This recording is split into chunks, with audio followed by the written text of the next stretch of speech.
네, 할렐루야 샬롬 인사하십니다. 할렐루야 샬롬 샬롬 샬롬 샬롬 샬롬. 하나님 사랑합니다. 여러분 주 안에서 사랑합니다. 예, 전심으로 하나님을 따르는 자라는 제목으로 오늘 열왕기하 10장 18절에서 36절 말씀 쭉 한번 살펴봤습니다. 예후는 바알을 섬기는 제사장들과 선지자들을 죽이려고 계략을 꾸몄어요. 속임수이기도 하죠. 그렇지만 어쨌든 작전을 세우죠. 바알을 섬기는 모든 자들 모여서 크게 그 제사를 드리라 하라고 공포를 하죠. 그랬더니 한 사람도 하나도 빠진 적 없다고 21절에 보니까 아주 곰박 잡는 거죠. 제가 아까 여기 알면서도 읽으면서 깜짝 놀랐어요. 이거 잘못된 거 아니야? 예. 그에게 아합은 바알을 조금 섬겼으나 예후는 많이 섬기려 이 대목이 뭐 잘못되지. 예후가 왜 바알을 섬길까 하고 보니까 맞아요. 그죠? 이렇게 해서 하니 다들 모였겠죠. 20사람까지도 뭐 전부 다 모였을 거예요. 옛날에 우리 기독교 탄압을 할 때도 그렇게 했다고 그러죠. 전부 다 교회당으로 불러 모아가지고 그냥 밖에서 못을 쳐버리고 불을 질러서 그렇게 죽인 일들이 너무 많았습니다. 예후가 온 이스라엘 사람을 두루 보내더니 바알을 섬기는 모든 사람이 하나도 빠짐없이 다 이르렀고, 우리가 바알의 신당에 들어가면 바알의 신당 이쪽부터 저쪽까지 얼마나 많았으면, 그죠? 그 바알이 이스라엘의 그 금송아지를 해가지고 하나의 상징처럼, 이스라엘은 아주 굉장히 그 북이스라엘이죠. 남유다가 아니라 그렇게 엄청나게 하나님도 섬기면서 바알을 섬긴 거예요. 하나님을 전혀 안 섬긴 게 아니고요. 하나님께서 제사를 드렸어요. 그렇지만 바알은 뭐라고? 풍요를 갖다 준다고. 우리에게 먹을 거를 갖다 준다고. 그때는 참 굶주림이 많았던 시대였기 때문에 그들은 그렇게, 우리는 하나님의 신성을 우리 안에 주셨기 때문에 신에게 의지하고 빌고 하는 마음을 주신 거죠. 인간을 가만히 들여다보면 그래요. 그래서 어리석게 하나님보다도 더 크다라고 했는데 결국은 예후가 어떻게 됐어요? 끝까지 하나님을 전체로 완전히 뿌리를 뽑지는 못했어요. 이렇게 아주 단호하게 결단을 내려가지고 많은 사람들을, 그리고 막 거기를 바알린다고 뭘 만들었다고요? 화장실을 만들 정도로. 그러면 예후의 마음 안에 그래도 신상인데 하는 마음이 있으면 약간은 두려운 마음도 있을 수도 있는데, 이만큼 결단을 할 때는 나는 두렵지 않다라는 선포와도 같거든요. 그런데도 불구하고 금송아지는 없애지를 못했던 거예요. 이렇게 우리 지금 시대로 보면은 뭐예요? 그 종교 계획을 일단 단행한 것과 너무 닮았죠. 그랬는데 그렇게 함으로 인하여 하나님이 뭐라고 말씀하세요? 10장 30절에 여호와께서 예후에게 이르시되 내가 나보기 정직한 일을 행하되 잘 행하여 내 마음에 있는 대로 아합 집에 다 행하였은즉 내 자손이 이스라엘 왕위에 이어 4대를 지내리라. 4대까지 축복하시겠다고 이렇게 얘기를 했어요. 결국은 28년 동안을 통치를 하다가 예후가 돌아가죠. 보니 30절 31절에 여호와께서 예후에게 이르시되 내가 나보기에 정직한 일을 행하되 잘 행하여 내 마음에 있는 대로 아합 집에 다 행했은즉 내 자손이 이스라엘 왕위를 이어 4대를 지나리라 했는데, 31절에는 여로보암이 이스라엘에게 범하여 한 그 죄에서 떠나지 아니하였더라. 이유가 나오죠. 32절에 야훼께서 이스라엘에서 땅을 잘라내기 시작하시매 이스라엘의 모든 영토에서 공격하되 요단 동쪽 길앗 온 땅 곧 갓사람과 루벤 사람과 므낫세 사람의 땅 아르논 골짜기에 있는 아로엘에서부터 길앗과 바산까지 하였더라. 왜 이렇게 했을까요? 이제 그렇게 해서 이렇게 전부 나눠주려고 이렇게 한 거예요. 왜 그러냐면은 예후가 전심으로 하나님을 사랑하긴 사랑했는데 그 바알에 대한 부분을 완전히 접지를 않았기 때문에 그것을 하나님은 좀 섭섭해 하시는 부분이 남아있는 거죠. 불사르고 전부 다 했는데 왜 그 금송아지는 섬기는 죄에서 떠나지 아니하였을까요? 29절에 보니까 바알을 멸하였으나 이스라엘이 범죄하기엔 느바세 아들 여로보암의 죄 곧 베델과 단에 있는 금송아지를 섬기는, 여로보암이 이걸 만들었어요. 금송아지를 베델과 단 양쪽에다가 그렇게 해서 왜 못 가게, 어디 못 가게, 예루살렘 성 쪽으로 못 가게 가면은 전부 다 그쪽으로 갈 것 같고, 예, 나를 따르지 않을 것 같아서 뭐예요? 결국은 내 유익을 위해서 여기다 해도 똑같아. 꼭 거기를 꼭 갈 필요는 없어. 그리고 금송아지를 섬기게 했던 부분이죠. 결국은 이렇게 함으로 인해서 북이스라엘은 망할 수밖에 없이 그렇게 됩니다. 신명기 32장 46절, 47절에 너희의 자녀에게 명령하여 이 율법의 모든 말씀을 지켜 행하게 하라. 이는 너희에게 헛된 일이 아니라 너희의 생명이라 라고 얘기를 했어요. 네, 금송아지 숭배의 죄에서 떠나지 못한 이유는 야훼 율법을 못으로 하지 못하기 때문에 전심으로 지키지를 못했기 때문에. 중요한 건 뭐예요? 지키긴 지키되 어떻게 적당히 다리 걸쳐서, 그죠? 세상에 있는 것도 섬기고 하나님도 섬기고 이래가지고는 안 된다라는 거죠. 이게 신명기 말씀이 너희들이 모든 말씀을, 율법의 모든 말씀을 지켜 행하면 너희에게 헛된 일이 아니다. 너희의 생명이다라고 말씀하세요. 마태복음에도 있습니다. 19장 16절에서 19절에 어떤 사람이 죽게 와서 이르되 선생이여 내가 무슨 선한 일을 하여야 영생을 얻으리까. 우리가 신약은 얘기하면 얼른 귀에 들어오죠. 구약은 지명도 그렇고 이름도 그렇고 뜻도 그렇고 조금 모호한데, 근데 이렇게 보면은 아주 정확하게 잘 보입니다. 내가 생명이 들어가려면 계명들을 지키라. 이르되 어느 계명이니까? 예수께서 이르시되 뭐예요? 10계명 말씀하시죠. 살인하지 말라, 간음하지 말라, 도적질하지 말라, 거짓 증언하지 말라. 누가복음에도 말씀하세요. 내가 어떻게 이느냐? 대답하기를 내 마음을 다하여 목숨을 다하여 힘을 다하여 뜻을 다하여 주 너의 하나님을 사랑하고 또한 내 이웃을 내 자신같이 사랑하라 하였나이다. 예수께서 이르시되 내 대답이 옳도다. 이를 행하라. 그리하면 살리라. 신명기 말씀과 똑같은 말씀을 이렇게 합니다. 어떤 율법 교사가 일어나서 예수를 시험하여 물어보는 거죠. 선생님 내가 무엇을 하여 영생을 얻을까? 예수께서 이르시되 율법에 무엇이라 기록되어 있으면 내가 어떻게 읽느냐? 그랬더니 그대로 얘기를 하니까 내 말이 옳다. 그렇게 이행하면 살 것이라고 이렇게 대답을 해주세요. 어떻게 하면? 전심으로 율법을 지키면 너희는 살리라. 그렇지 않으면 결국 너희는 결론은 죽을 수밖에 없다라는 거죠. 적당히 하면 안 된다는 얘기를 하는 거예요. 어떻게 해라? 전심으로 따르라.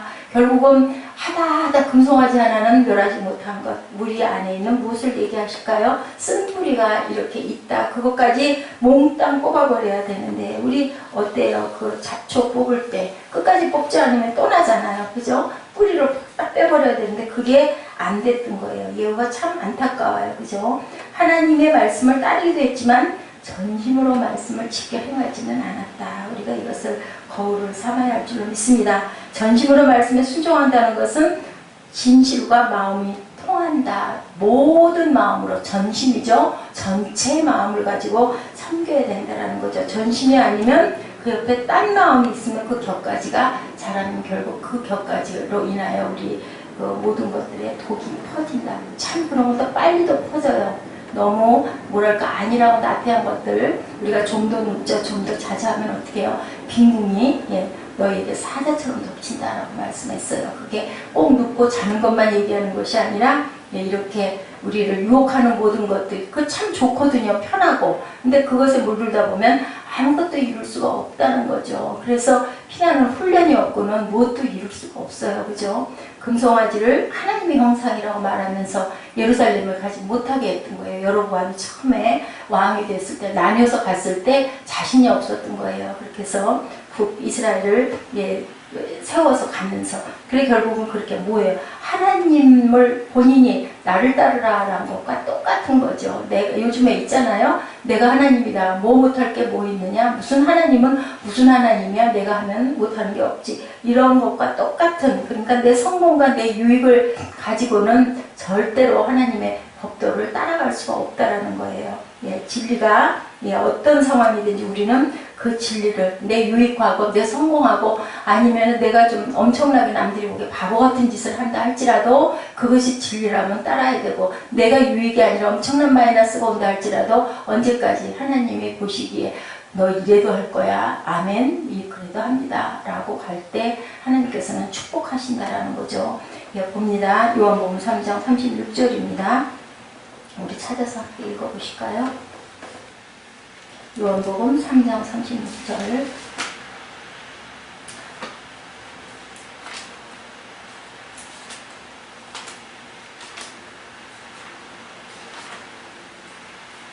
함께 하시고 하십니다. 아들을 믿는 자에게는 영생이 있고 아들에게 순종하지 아니하는 자는 영생을 보지 못하고 도리어 하나님의 진노가 그 위에 머물러 있느니라. 이 알렉산더 대왕이 엄청 전쟁을 잘했고 승승장구했었죠. 아주 그 알렉산더라는 도시가 생길 만큼 엄청나게 승승장구했던 그러한 대왕이었는데요. 장군인데 대왕이 됐는데요. 적은 무리를 이끌고요. 아주 튼튼한 성 앞에 가서 그 왕을 불러냈어요. 불러내서 당신들 항복하시오. 우리가 여기 왔어. 어땠을까요? 코웃음을 치겠죠. 조그마한 군대 이끌고 와가지고 나한테 항복하라고 하는데 누가 그걸 아이고 알겠습니다 할 사람이 없죠. 예, 코웃음을 쳐요. 무슨 싸움을 너 같은 군대가 무슨 싸움을 할 수 있겠느냐 했더니 내가 보여주겠다 그러면서요. 예, 자신의 군대를 일렬로 세운 후에 낭떠러지를 향해서 앞으로 와이가 한 거예요. 그랬더니 군사들이 하나도 망설임이 없이 낭떠러지를 향해서 가가지고 뚝뚝뚝뚝 다 떨어져요. 한 10명 떨어진 다음에 스탑하고 멈추게 했어요. 이래도 너희들 항복하지 않을 거야 라고 했더니 여기 왕이 아무래도 이 군사들은 보통 군사들이 아니다. 저렇게 그 지휘관에게 순종을 하는 그런 군대라면 우리 성이 남아나지 못할 거야 하고 항복을 했다라는 그런 얘기가 있습니다. 예수 그리스도를 사령관으로 모시고 살아가고 계십니까? 그렇게 모시고 살아가시고 누가 너무 타당한 말을 옆에서 해요. 그죠? 그래가지고 뭐가 되겠어. 아이고 거기는 아니야 라고 할지라도 하나님이 움직이셔야 되겠죠. 뭐를 우리 지구를 공정과 자전 사람이 합니까? 아니잖아요. 우리는 알 수가 없어요. 그죠? 근데도 과학적으로 보니 정확하게 공전을 하고 자전을 하고 있고 우리는 그 지구 가운데서 그래도 도우는데도 하나도 어지럼증도 안 느끼고 잘 살고 있죠. 만유의 인력이 있어서 딱 적당히 끌어당겨져 가지고 조금만 핀트가 있으면 정말 산산조각이 날 그러한 지구인데도 지금까지 수천 년을 잘 흘러오고 있는 걸 보면 하나님의 섭리 안에 사람이 할 수 있는 것은 없다. 그렇기 때문에 우리는 어떻게 해야 된다? 눈에 보이는 것이 다가 아니고 믿음은 들으면 어디서 그리스도의 말씀에서 난다고 말씀하죠. 그렇기 때문에 어땠어요? 우리 성도들은 떠나라 바치라 하면 무조건 아멘 했어요. 그것을 우리는 봐야 된다는 거죠. 믿음의 자세가 내게 유익이 있나 없나 했으면 이삭을 바칠 수 있었겠습니까? 그런 얘기가 있어요. 시종들을 산 밑에서 놔두고 너희는 여기서 기다려라. 내가 가서 제단을 쌓고 오겠다 했을 때 만약에 끌고 올라갔으면 어땠을까? 어떤 목사님이 그런 설교를 하시더라고요. 제가 운전하고 올 때 잠깐 들었는데요.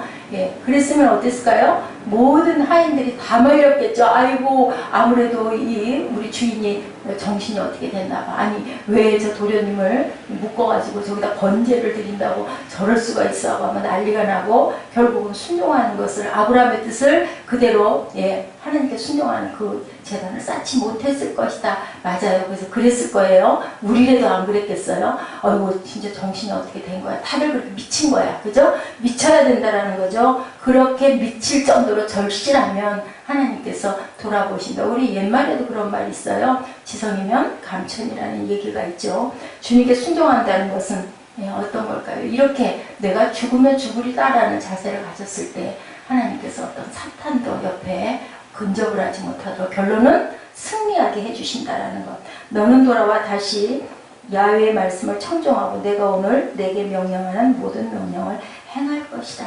우리가 그렇게 했을 때 믿음의 사람들의 공통된 특징이 뭘까요? 하나님께서 말씀하실 때 납득할 수가 없어요. 우리 뭐라고 말씀하세요? 하나님의 뜻과 하나님의 길은 너희보다 높고 너희의 생각과 내 생각은 다르다라고 말씀하세요. 이해 안 가요. 그죠? 그래도 하나님의 음성이다라고 여겨질 때는 믿어질 때는 무조건 하나님의 말씀 입각하면 순종을 했을 때 하나님이 절대로 우리를 아주 엎드러지게 하지 않는다라는 것을 우리가 절대로 잊어버리지 말고 요나가 결국 어땠어요? 니느웨를 가라는 거 다시스로 갔다가 결국 깜깜한 물고기 뱃속에서 3일 동안 그죠? 회개하고 자복하고 토해졌을 때 그대로 순종하지 않았습니까? 그러고도 또 그랬죠? 우리 인생이에요. 어떻게 했어요? 박명콜 위에다 드려주니까 아이고 좋사옵니다 했다가 그거 말라버리게 하니까 나를 죽여주시옵소서. 우리의 모습이에요. 정말 저는 그 부분 읽으면서 그렇게 은혜를 느꼈어요. 내 모습과 똑같네 하는 생각을 했습니다.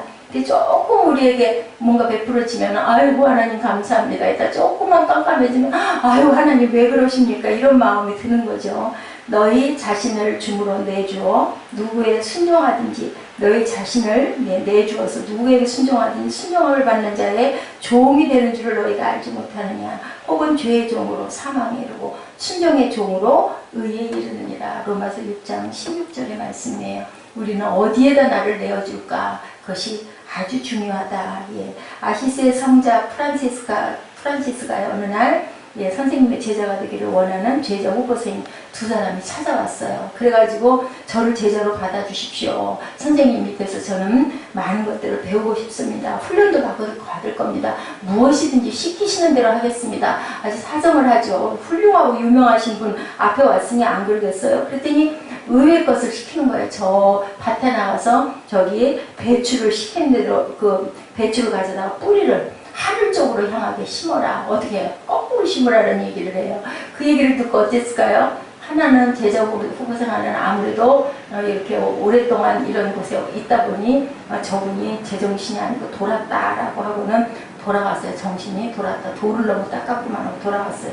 그런데요, 한 사람은 말없이 시키는 대로 배추를 심기 시작했다고 합니다. 뭘까요? 순종이라는 걸 보신 거죠. 네가 이래도 따라 하겠니까.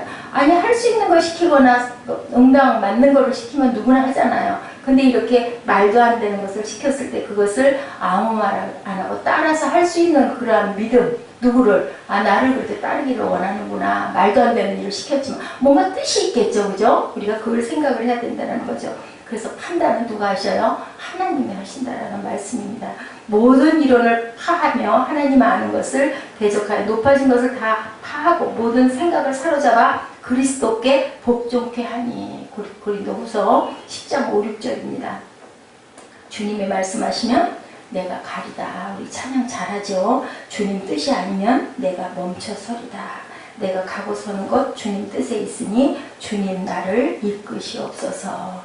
우리가 배워야 할 거 순종. 어떻게? 전심으로 순종하는 것. 오늘 말씀에도 열왕기하 10장에도 있는 것처럼 이렇게 전심으로 우리가 순종할 때 하나님께서 우리에게 절대로 손해나게 하시지 않는다라는 거죠. 빌립보서 5장 2장 5절에서 11절 말씀에 순종하기 위해서는 나를 버리고 하나님의 방법을 온전하게 예후처럼 그 마지막 남겨놓지 말고, 그죠? 그것까지 다 드릴 때는 어떻게 해요? 우리 내게 있는 모든 것을 겸손하게 드린다고 우리 찬양하지 않습니까?